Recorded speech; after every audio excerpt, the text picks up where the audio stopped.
School is an organization for the transmission of knowledge coming from higher mind to a certain number of prepared people. The most essential thing in school is the knowledge which comes from higher mind. This means that schools cannot be formed arbitrarily without participation of people who have obtained knowledge in schools. Another important factor, the selection of students. Only people of a certain preparation and a certain level of understanding are admitted. A school cannot be open to all, it cannot even be open to many. A school is always a closed circle with the instructor in the center. Schools can be of very different levels depending on the preparation and the level of being of the students. The higher the level of the school, the greater the demands made upon the students.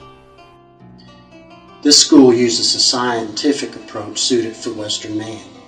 The first condition is to know what to do and why. If not, ask. The first principle of this school is to do nothing until you understand. And the result of every effort is measured by understanding.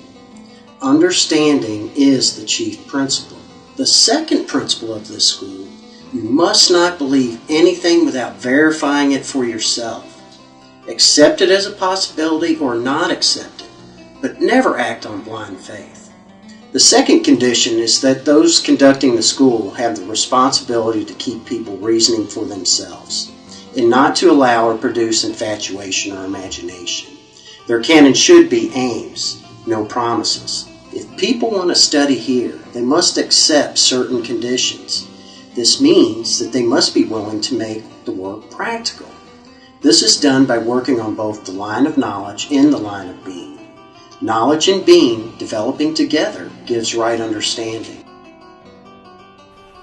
For example, you may take a course in driver's education, read books, and observe others driving. This is obtaining the knowledge of driving. Then you get behind the wheel and try to apply the knowledge, and you practice driving. This is obtaining the being in relation to driving. You may jerk the car, make turns too fast or too slow. You're working on being.